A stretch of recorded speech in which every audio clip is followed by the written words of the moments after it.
Gina, are you ready to talk Cleveland soccer? Always, every day.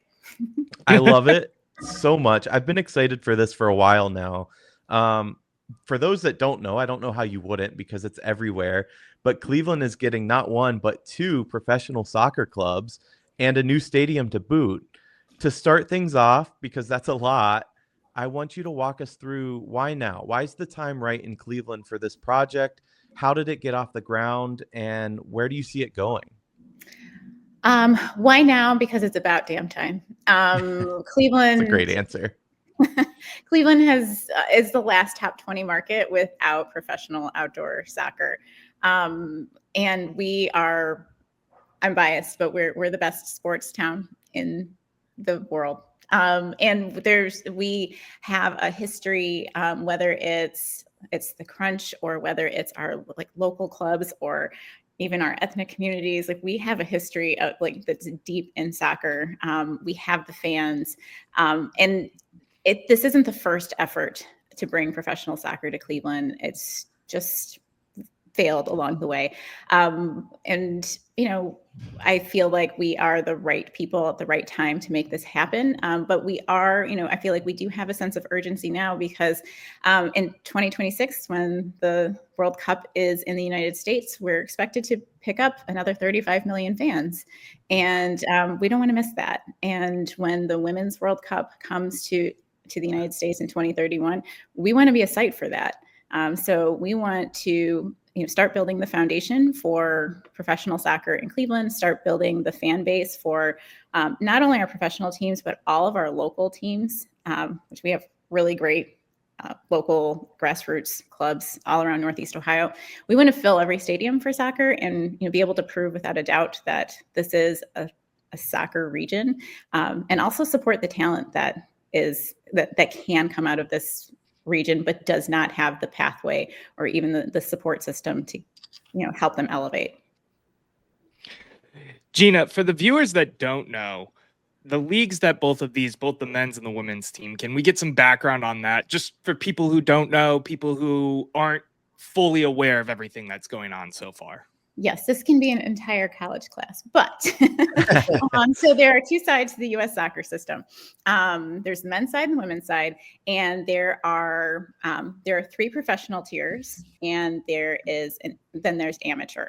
On the men's side, there's Division I, which is MLS, and a recently announced but still details pending Division I league for USL. Division II is USL Championship. Division III is USL 1, MLS, Next Pro, and I forgot the third one. And I apologize to that league, but I'm blanking. And then there's and I have to say this regularly, and I apologize for missing that one. And then there's amateur. On the men's side, there are almost 100 professional teams. On the women's side, and a just quick aside to, just quiz everybody on their knowledge of soccer, which soccer team, men or women, has won more world titles than the entire world combined? Well, it's got to be Team USA Women's. Yes. So, on the women's side, Division I has NWSL, which launched in 2013, and USL Super League, which launched last year. Nothing at Division II, nothing at Division III, and then amateur.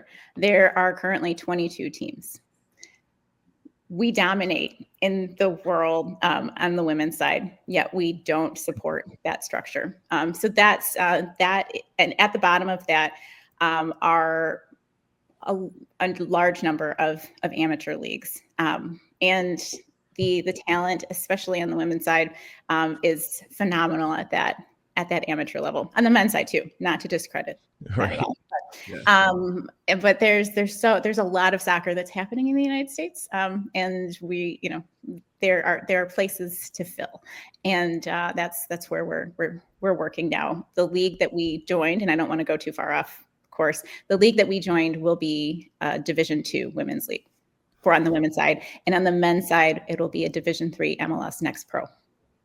Excellent. I wanted to tap into something you said there a little bit more. We talked a little bit about it pre-show. I'm a girl dad myself. I have 4 daughters. Soccer for our family was mostly interest in donuts and juice boxes and granola bars, but we do the travel volleyball thing. But as a dad of 4 women, young women, I feel like a groundswell with women's sports. You got Caitlin Clark with basketball. The U.S. women's national team has always been there. I don't want to become too hyper-focused on just the women's side because I know we have 2 teams, but quickly, what does it mean to you to be able to bring professional women's sports to Cleveland too? I know we talk about WNBA team down the road. It's kind of a cool moment for women's sports in general. What does it mean? I get goosebumps with you saying it. It's, this will be the first women's professional soccer team in the state of Ohio. We're making history, but we're also, one of the things I point out to people why this matters to me in particular is, we look at, for instance, women's basketball over the past couple of years. Yes, there have been superstars, but you look at the quality of talent in like Juju Watkins and Angel Reese and Caitlin Clark and Paige Beckers. They're the first generation that had professional women's basketball their whole lives. And they always had that, like that as their, as where they could go. And when I don't want to overplay the phrase, you have to see it to be it. But it's true. And I think you really see that, in women's basketball in particular. That pathway is supported in a different way than soccer is. And so that's why it was really important for me to take time to understand what a woman's career looked like. I did play soccer. I would not have been invited to play at the professional level. Didn't make me less of a fan, but really understanding, what it's like to try to develop your career, and and how many, I always describe it to people just based on a woman I met over the past couple of years. She made it through camps for NWSL, but was cut, right before the season started. And her choice was to play in Iceland, which, that's not terrible. Iceland's great. Or become a paralegal. Nothing wrong with being a paralegal. But if your dream and your talent is like just about NWSL level, but you just need another year of training, but your only option is to play in the summer and maybe try to keep up, that's, we're missing, imagine like the legends that we missed out on because we didn't support this pathway. Right. Talk a little bit about, now that you say that, I think it's a good segue to talk about what the pathway looks like to get maybe underprivileged youth more involved in soccer. It's been kind of a tough road, like you said, to get or be a part of USA Soccer. It's a time commitment. It's a money commitment. How is a team like this in Cleveland perhaps going to be a pathway for more disadvantaged youth to maybe get into soccer when they didn't have those opportunities before? So the first thing is soccer should be the single most accessible sport. It requires a round object and 2 sticks that you put in the ground. And the rest of the world manages it, right? Right. And, I think that, one of our opportunities and responsibilities is to one, emphasize that it is that easy. But we already started last year, for instance, talking to and reaching out to communities to what I refer to as like unlocking soccer infrastructure. So I don't know if you've noticed, but during the summer, a lot of communities lock up their soccer goals. I have noticed that. Yeah. Or take the nets off. Right. Yeah. Right. Right. And when are children most likely to have free time? When are they most likely to fall with the sport? When are they most likely, when do they need free activity? We will complain over and over again about how much kids are on screens, but God forbid we have soccer goals out in the field and balls, available to them. So that's one thing that we're working on with a few communities is, unlocking soccer goals. What that looks like, whether it's an insurance policy or we provide goals, that we're still figuring out and talking to different people, but also having a ball library or distributing free soccer balls. That is like a baseline program. I spent all last summer going to soccer camps, rec camps, all levels of different sports, and talking to families, particularly in areas that aren't paying $3,000 a year for. Again, there's no disrespect to someone who can pay $3,000 a year for soccer. Sure. Talking to families that can't, but would love for their children to play soccer, have talented children who want to play soccer, and it's just, not accessible to them. But talking to them about, what challenges they face, and, what are ways not only that, programs can meet them where they are, but how can they learn about them? And I think that that's one of the challenges that we see is a lot of programs will offer free scholarships, but if a family never knows that that's an option, then it's not accessible. And then the other program that we have started in earnest is we're part of U.S. Soccer Foundation's mini pitch initiative. So U.S. Soccer Foundation is working to install 1,000 mini pitches around the United States, particularly in underserved areas. So areas where there aren't a lot of spaces to play, aren't safe places to play. So we opened a mini pitch in partnership with Urban Community School and Resource Cleveland last year, and it's a flat surface. It's more of a futsal field, but it also has basketball. It's a multi-purpose facility, but it's well lit. And we're also working. They are also working on doing programming, so that it's not just a space you kind of plop it down and just hope for the best, but really inviting the community in and making sure that it's used. So we are currently, that was another thing that we did outreach for within our communities and said, where do we need these spaces? And our plan is to launch about a dozen of those over the next few years. That's awesome. Yeah, I love it. Thank you. So taking this forward a little bit too now, you're talking about building and setting up some infrastructure about growing the sport of soccer in the Cleveland area. Obviously, there's been plans announced of where there's going to be a stadium for this. Walk us through that a little bit. What's going on with that? What that process has looked like for you? And what's the next steps, really? Well, let me tell you, right now is an amazing time to talk to anyone about stadiums in Cleveland. Yeah, there's another big one that's going through the works right now too. Yeah, right. Allegedly. Yeah, that's been an adventure. So one of the things Michael Murphy and Nolan Gallagher launched Cleveland Soccer Group in 2022. At that point, they started evaluating places around the city where soccer would thrive. And it became very clear to them, especially as Clevelanders through and through, that it belonged downtown. And we feel very strongly that this stadium belongs downtown, that locating it in the district where Clevelanders have been going to cheer on their favorite teams for 30 years is not only the right decision for our teams, but also our fans. And also, putting it in downtown will help draw more people downtown. Should the other project happening downtown leave downtown, that'll take about 470,000 fans from downtown each year.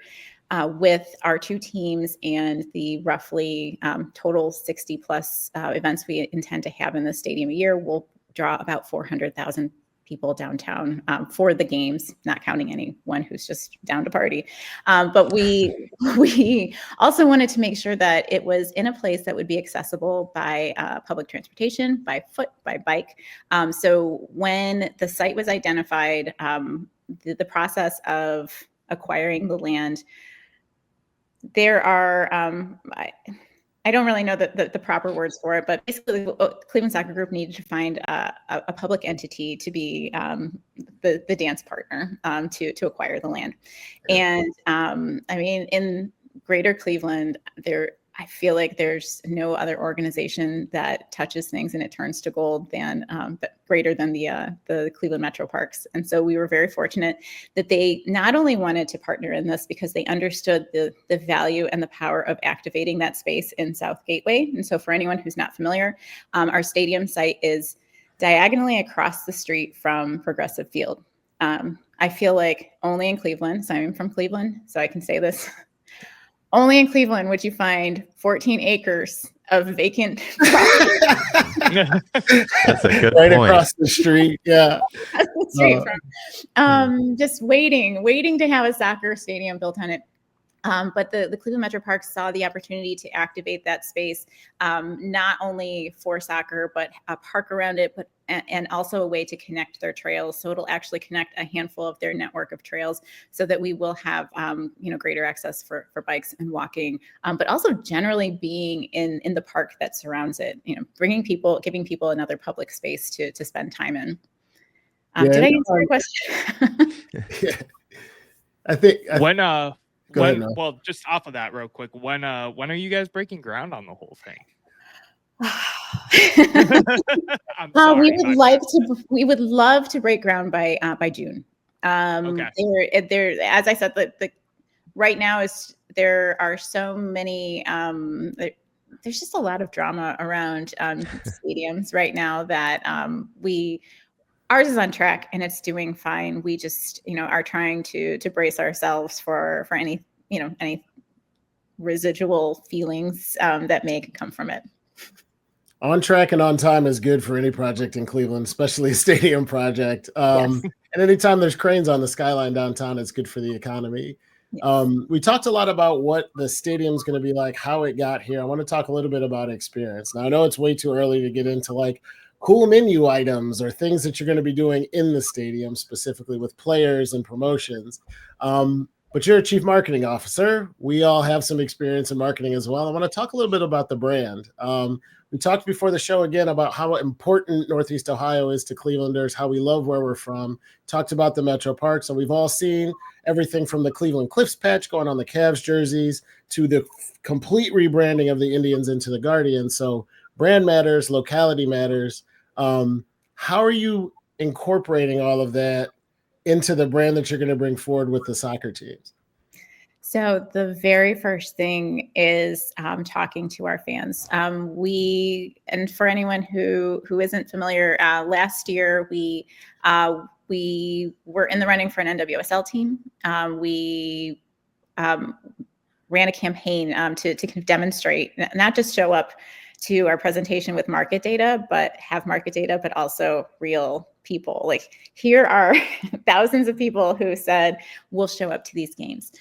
So with the people who pledged for the NWSL team, and then people who had already started supporting the men's team, we started there. We reached out to people when we announced recently that we were building the stadium. We were launching when we were launching these two teams. The follow-up was, and also like the first question we would get would be, what are the team names? What are their colors? And my response is, tell me.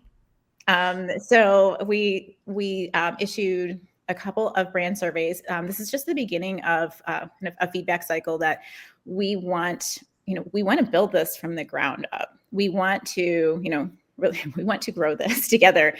So we asked questions about, just straightforward, like, what would you name it? What colors? But also questions like, what words would you describe Cleveland, use to describe Cleveland to a friend? Or what words, describe the way Cleveland makes you feel? And I think one of the best was, not best, but it was like sad, depressed, but strangely proud. That sounds accurate. Yeah. I love it. But there's so much I mentioned before we went on, reading the responses. It's so beautiful to see the way, how seriously people are taking this, how much emotion is behind it. And you read about the things that make people proud of Cleveland, whether it's the lake or history or things like that. It's we have a lot to work with. So, and one of the questions was also like, how can we mess this up? Like what what is like a deal breaker? What should we not do? And I think I wouldn't say like 95% of it is like guitars. If you Thank you. I've been on this you are the first person to agree with me. Stop with the guitar stuff.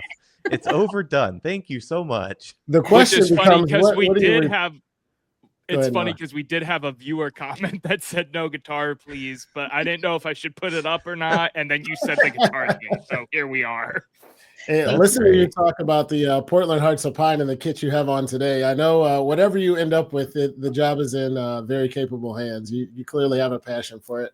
One quick follow-up before I kick it back to E, and you probably don't know yet, but part of my wife's family is from Pittsburgh, and while I don't have a ton nice to say about their sports teams, they do have an interesting dynamic where everybody's black and yellow. Have you given any thought to whether or not you'll try to parlay some of the existing brand equity into the new franchise by saying orange and brown or wine and gold, or do you think you'll build it ground up?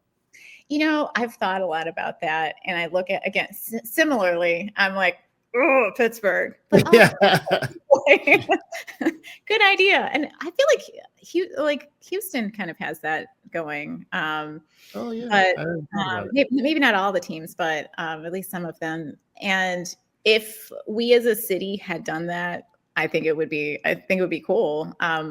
But since they are kind of so disparate, I feel like I wouldn't want to be mistakable for, the cat. I mean, okay, actually take that back. I'd be happy. But I can't say though that we wouldn't, I mean, there, maybe there's, maybe we're wine and navy, I don't, I mean, there's, all right. I like that. There's that. So I can't, I mean, I feel like not taking into consideration, the teams that fill our hearts now would be a miss. And whatever shape that takes, we'll see. But we do invite everyone to this conversation. So John's idea that he mentioned on our last show of the brownies and the brownettes it might be out. That was tongue in cheek, but the colors. Thank you, Noah. John mentioned it a little bit, talking about the Hearts of Pine. But I want you to dive in a little more of what you expect the fan experience to be. Obviously, we know there's going to be plenty of backing in Cleveland. We're a sports town. We back our teams 100%, even if they're terrible for 3 decades. We're there. We show up. We show up on Sundays. I'm not calling any particular team out, but we show up and we're there. But so much of soccer is about fan experience, not just at the match, but even before the match. Seattle, for example, the Sounders, they have a great fan base that does a European style march to the match. And they do a lot of fun things. So just how do you envision that here in Cleveland? We think about that a lot, even as we've designed the stadium and thinking about, how do people get there? And there's this walk, if you're coming from basically like Progressive Field, where you'll go under the bridges to get to the stadium. And we do kind of like, when we walk there, Michael and I will say like, this will be so like that idea of the march to the match through that, but basically becomes a tunnel, and like what it'll sound like, and how the energy and the noise will reverberate, and just kind of like, just go back in and fuel the people. But one of the things we really want to do is, I don't mean to keep going back to this, but really start with our fans. That is going to be, we want to understand what the experience should look like, but also like now is the time that we want to start engaging, potential supporter groups and helping to build and grow those. Listen to feedback. Andy Barlow, hopefully he is either watching or will, has been a great supporter. He's a Clevelander, but he texted me one day, and when he was at some matches in England, and he was like thinking about, the songs that fans sing at the beginning of the matches. And he was like, we sing Crossroads, like the opening of Crossroads. And I feel like, Cleveland soccer fans can totally hit a 5-part harmony, but but really hearing that, thinking about, I do think about like, what are the, when you go to a soccer match, and when a crowd like I can't there no dry eyes when I hear a crowd singing at the beginning of a soccer match. It's like, it is so moving. I don't think any other sport comes close to the feeling that happens at the beginning of a soccer match when everybody just comes together and sings. We'll also, one of the things I mentioned, we'll have up to 60 events a year. One of the things we'd love to do is, find ways to get people onto the pitch. I actually went to Guardians opening day, and one of the people near me, I didn't actually know him, but he was like, oh, like every time I come here, I think about like the 1997 Senate League Championship. And I was like, okay. And he was like played in it. And he's like, I got to play on this field. And he's like, it's just like, I'm so like, it was such an amazing memory. And it was one of those things that I was like, yeah, we definitely, like, whether they're exhibition matches or like, I don't know. We'll have to have a turf expert weigh in on my ideas. But the idea of getting people, to play a match, or just the more you can get people to be to be able to not just be spectators, but like get on the field and be able to feel that feeling of being surrounded by people who are absolutely in love with the experience they're having. Like, as much as we can make people part of the game, that's what we want to do. I think it's really easy to try to operationalize everything and just say, like, people go in seats here, like, this is the way in, this is the way out. And, but I feel like there are so many opportunities, from like figuring out what that walk-in, like that march into the match needs to look and feel like, what the actual routes are, who's leading them, how we're making sure they're safe. And then also, like, what does it look like on the way out? How can we make people not only feel safe, but also carry like the joy that they feel. And we're going to win a lot, just so you know. Love that. How exciting, though, you get to build a brand from the ground up. I mean, that's not often you get to have a whole new sports team come to a city and build what that looks like. That's so cool. Yeah, I cry about it regularly. So yes. The Cleveland winning football team ad campaign in my mind is just low hanging fruit. Yeah. Yeah. You mentioned about the ability to get some people actually on the pitch and playing games in your stadium.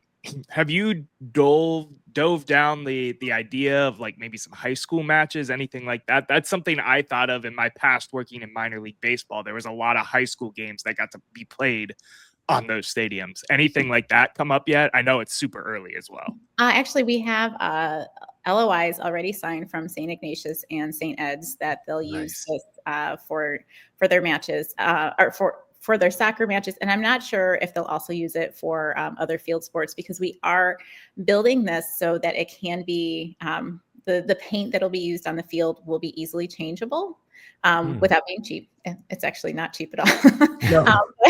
We want to be able to we want the experience, whether, whatever sport is happening, to be optimal for not only the players, but, for broadcast, for the fans. So we're making sure that we're building in like sleeves, for instance, for the rugby posts. As well as, if we have the opportunity to have like football championships, things like that for high schools, as well as, for instance, we also have an LOI with Cleveland State to play some of their field sport matches here. One of the things, and I apologize to everyone if I get this wrong, I believe it's their lacrosse team, Cleveland State's lacrosse team. Whenever they play Ohio State, they have to play at Ohio State, because we don't have the capacity here in a venue to hold what that game draws. So think about the revenue that Cleveland State is losing each year by not being able to host that. We just had Cleveland State have to get rid of sports.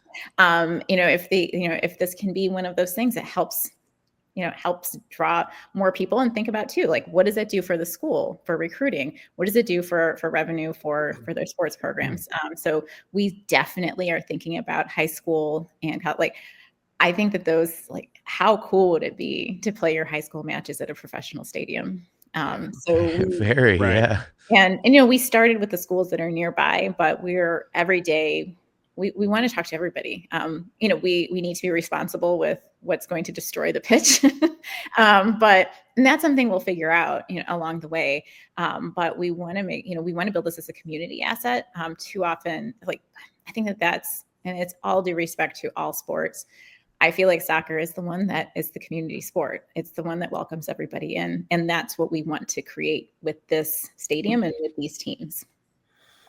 It's great. It's a great YouTube rabbit hole I went down one night of how they get the paint, like when they do the Super Bowl on field turf and they paint the field, how they pick it up, and very interesting, but none of it seemed cheap. So I'm glad we have a plan for that. But interestingly, the world's best provider of the paint that can do that is based in Northeast Ohio. Gotcha. So Interesting. Heavy hint as to who that might be.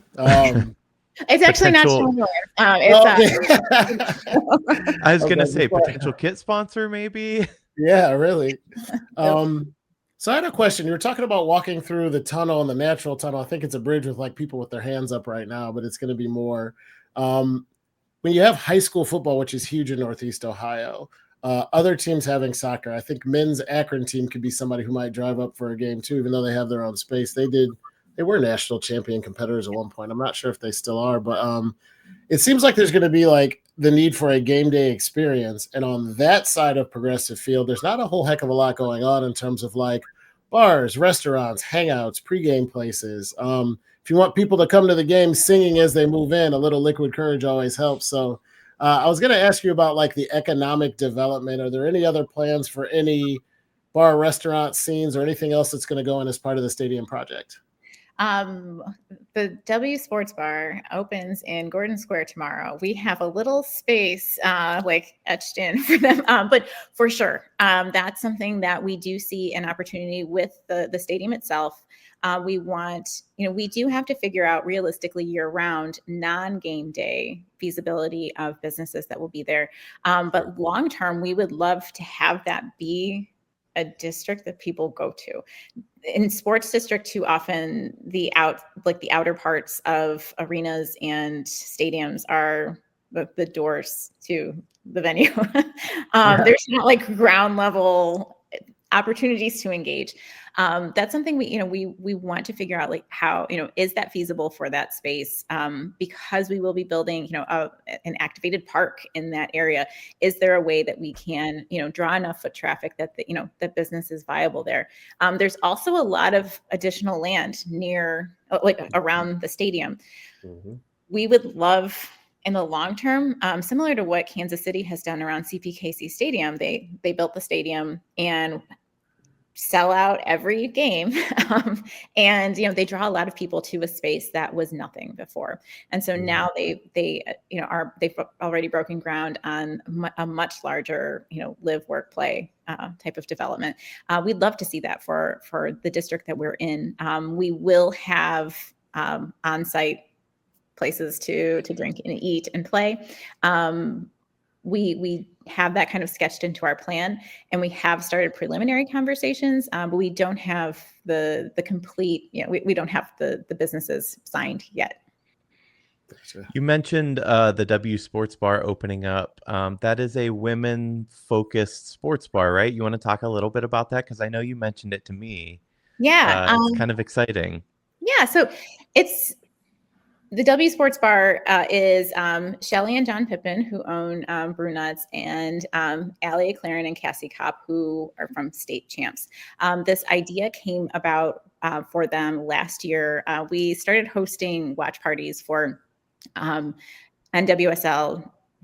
games, particularly playoffs and the finals. And then they were also watch parties for WNBA games.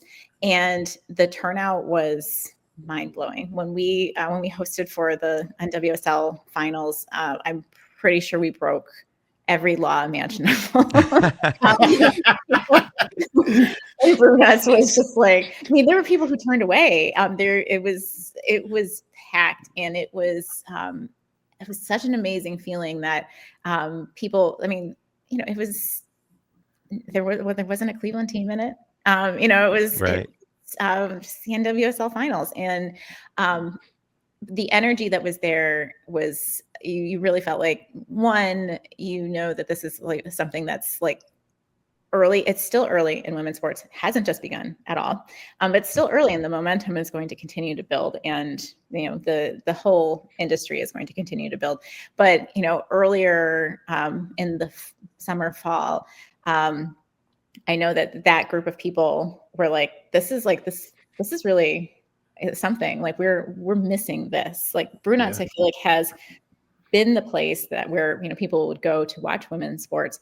But but I think that they saw that there was this opportunity to create something that on its own was, going to root for women. But I think that what they've done a good job of, and I hope that people will continue, will be curious and not scared. It's not just like, it's not only for women, but it's basically like if you want to go somewhere and watch sports. And Allie has said, she's like, if there isn't a women's sports game on, but like the Cavs playoffs are on, like we're